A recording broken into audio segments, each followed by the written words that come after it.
What's up, guys? Welcome back to the UFC arena. UFC 263 is over, and we're going to talk about the co-main event, which was a 5-round fight for some reason. Nate Diaz versus Leon Edwards, and thank God it was a 5-round fight because that 5th round was legendary. Nate Diaz came so close to finishing this fight. I was just like, oh my goodness. I jumped up from my seat after he hurt Leon Edwards, and he just stood there watching Leon Edwards. I'm like, oh my goodness, go forward, attack him, hit him. I definitely feel like Diaz let Edwards off the hook there because he was clearly hurt, and I feel like 1 or 2 more clean punches like the one he initially landed would have done it. But he just stood there pointing at him, making fun of him, which was fine, but go forward. And that was so frustrating because could you imagine that place would have exploded if Nate Diaz won any 5th round like that? I mean, that would have been legendary status. Nate Diaz comes and finishes the number 3 contender in the welterweight division in the 5th round. Like, what?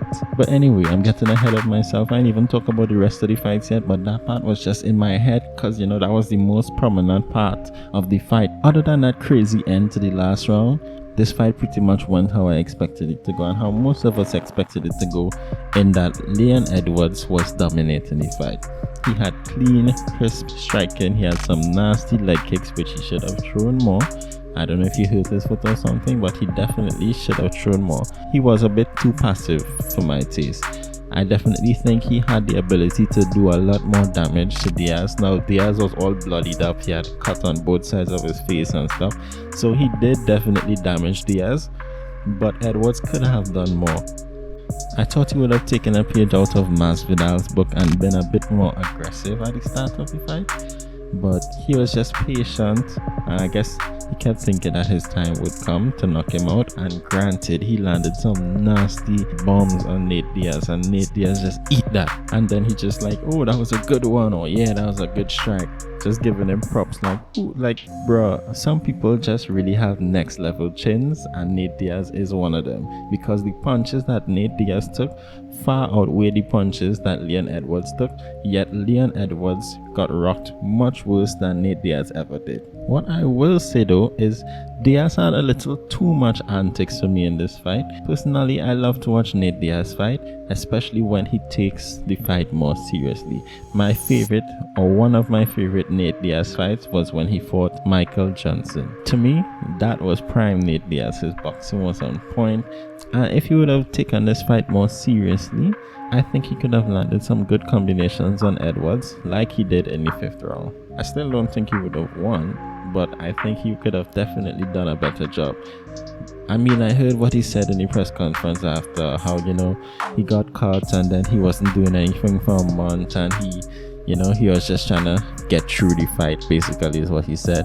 And it kind of showed, because while the Diaz brothers do clown their opponents and stuff, I've never seen Nate clown to this extent where he did it from the start to finish. It was a bit excessive, especially when he wasn't doing that much in the fight. But it made it an interesting, entertaining fight, especially that last round.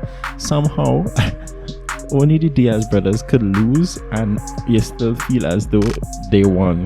I heard Chael Sonnen say that Leon Edwards' stock felt like it went down and Nate Diaz's stock felt like it went up, and it really did, because Diaz was the people's champ. He had the biggest moment. The fans were cheering for him. If that 5th round didn't happen, Edwards' win would have looked a lot better. But it did happen, and now he won, but it still kind of comes off as, you know, he did okay, but he nearly lost, you know, a little bit again, and he would have got knocked out. So not that great for Leon, but still good. He definitely won the fight. He definitely was the better fighter, so not taking anything away from him. Anyway, guys, that's the end of this video. If you enjoy my content, please remember to like, please remember to subscribe. We're on the way to 200 subscribers. Leave a comment down below, let me know your thoughts on the fight, and I'll see you all in the next one.